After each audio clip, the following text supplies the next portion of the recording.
The second type says, oh, there is spirituality here, and that's probably where most of us fall, and we're trying to understand that process.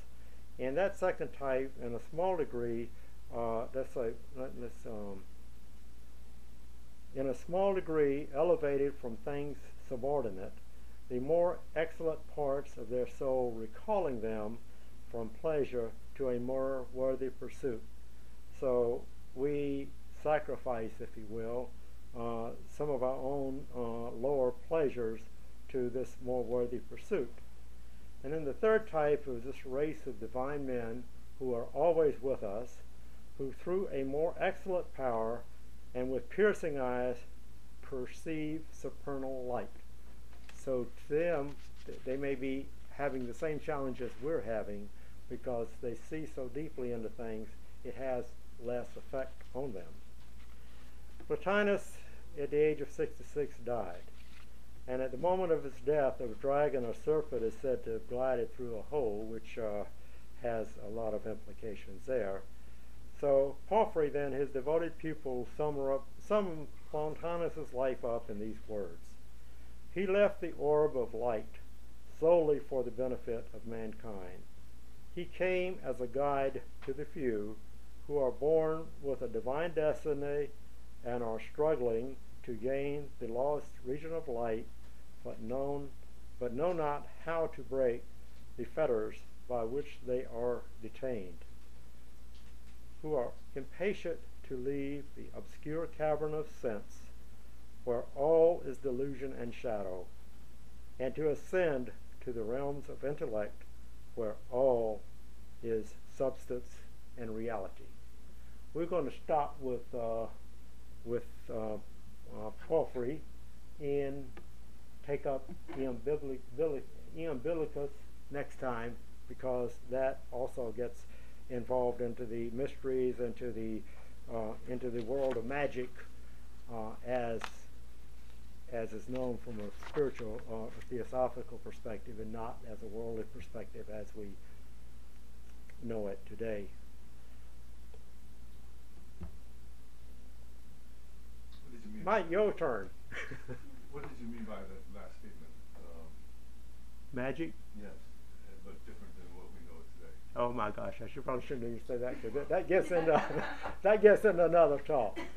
But magic is essentially learning the laws of nature, learning and applying the laws of nature in the occult laws, if you will, the secret laws. Nature doesn't reveal her secrets to us unless we are seen as in accord with her purpose.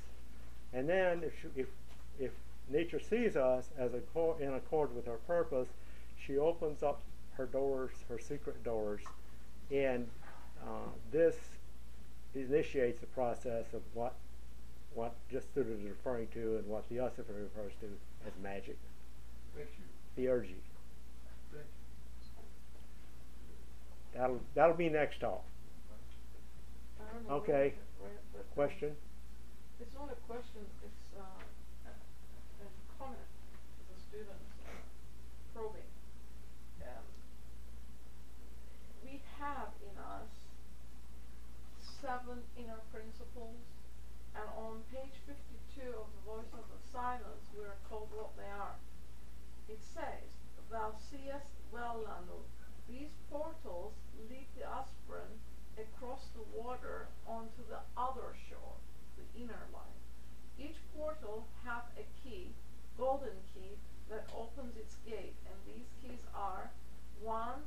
Dana or Dana, the key of charity and love immortal. 2.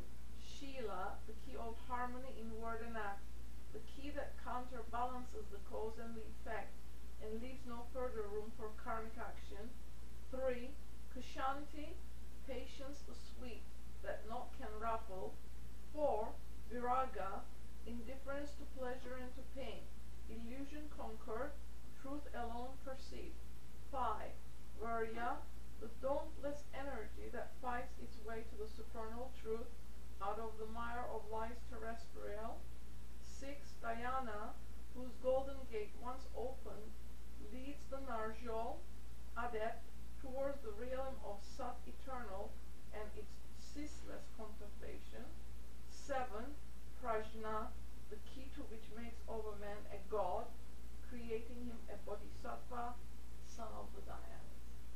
So these powers are in us, but they're dormant, and through this process the student talked about, which is the occult world, which is the inner world, it is a secret world that we are not normally familiar with dealing except in our sleep, so it becomes available to you as you walk the path.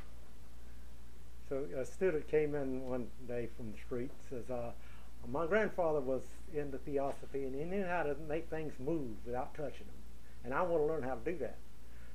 We said, whoa, wait a minute. This is a lifetimes of commitment. You just don't shortcut it. And that's what too many of us, especially in this day and age of instant gratification, want to do. We want to shortcut this whole process.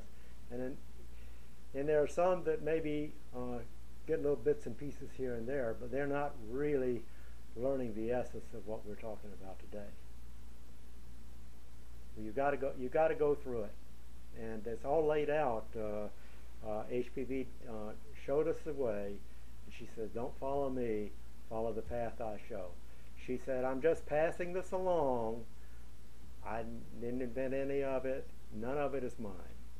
And it's here for us to grapple with and make it part of our own lives. And put it, most importantly, like is mentioned in here, put it in practice in our day-to-day lives.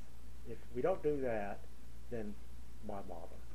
I mean, it does help to just intellectually learn it, but certainly you're not going to get out of it what we need to get out of it, and the purpose for our existence being here to help and teach others.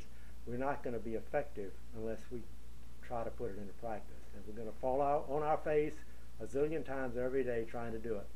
But the idea is to keep trying. Yes? She has a letter she had written to the American Theosophists while she was alive, and sent it to the United States to be read at the convention, where she says that Theosophists all over the world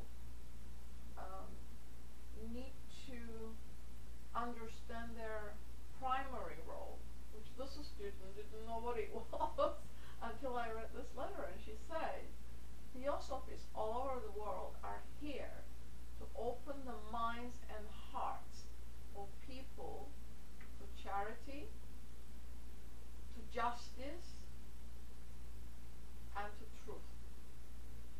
Very noble statements when you think about the three.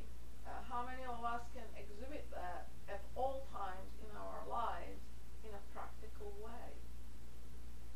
It's interesting you mentioned those three, and it's interesting you mentioned truth as last, because in this student's view, if you fully understand and practice truth, you've got the other two covered. You are charitable, etc. You do appreciate humanity and what they're having to go through, and you're sympathetic with them and try to help them along the way. Yes?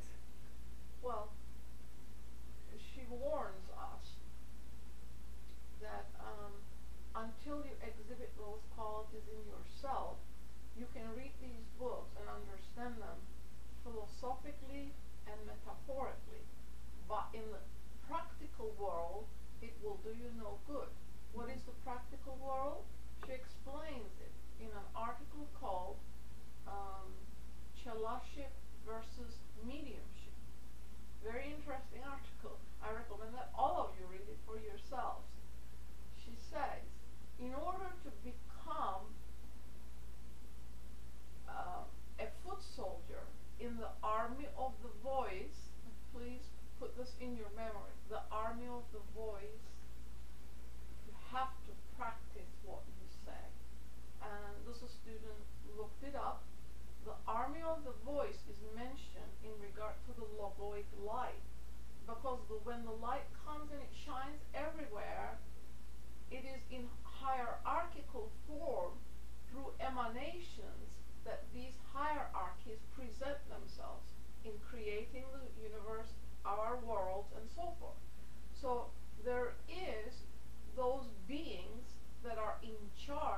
this process of constantly reaching towards a higher life. They propel nature to express itself in a higher way, including humanity, until the midpoint of the fourth round. After the midpoint, it becomes a responsibility of each human soul by self-induced, self-devised effort to walk this path, which was brought out in the 19th century and written down so that we would not become, what's the right word, pounced upon as students of theosophy, because there are a lot of claimants out there who call themselves Theosophists and are selling it. And she warns us everywhere in the literature that those who are sworn to this path will never ever put themselves forth as such, because they're sworn to secrecy. We just read it in Porphyry's writings. This is a universal application of that inner life, which becomes then the guidance to you in your inner life. You have your higher self guiding you in conjunction with all of the other cells that are on the same path, because your vibration is similar. So you attract one another. You know who they are, in other words. Amongst themselves, they know who they are, but they will never ever come out and say, I am a teacher. And Master's letter says, do not put yourself forth for the path. Allow the path to come to you. In other words, you go about your business, you purify yourself, you help where you can, you teach what you can, you have this cheerful attitude towards life, that you're one of the many, and then whatever happens, happens. In other words, they know who you are, they will come to you. You don't have to look for them, is what that means. So, in order to be in the voice of the army of the voice, that really caught the student's eye. In other words, you have to proclaim yourself to be one of them. They're not going to come and ask you, do you want to join us? It's your action, your speech, your thought that makes you a candidate for that path. You yourself have to proclaim it. No one else can do the work for you. You must do it for yourself. Then HBV says in that letter, it is the responsibility of each student to help all the others. So that is how they say it. So essentially you said, first is we got to keep this stuff secret. Second is we're supposed to go out and broadcast this path that's available to all of us and try to help and teach. And that's it. Do you want to elaborate on that? No. This philosophical path is open to everybody, because why would the books be printed if it wasn't open to us? It is entitled The Secret Doctrine, but once it was put on paper, it is no longer secret. However, all those students who read it know that you cannot get at it easily. So, buddhi, your wisdom or your intuition has to be active. Your higher mind in conjunction with that has to be active in order for you to have access to what those words mean on the inside of your life. It is not external, it is internal to each human being. So in that way it is secret. But there comes a time, she says, that when all of the materials have been prepared, the architect will appear. So when you have put yourself in line with all the others, then your light shines and they know who you are. That is the secret part. But this part is not. It was, but it has been written to guide us in our endeavor to help become purified, show justice. She says, if someone is being slandered and you know it and you don't defend, then you're as guilty as the rest of them. So, in other words, it's that same thing Jesus said. Ye come out and ye be separate. You probably had the last word on camera, because they were probably, our time is up on the camera, and our hour is about up. But we'll keep the floor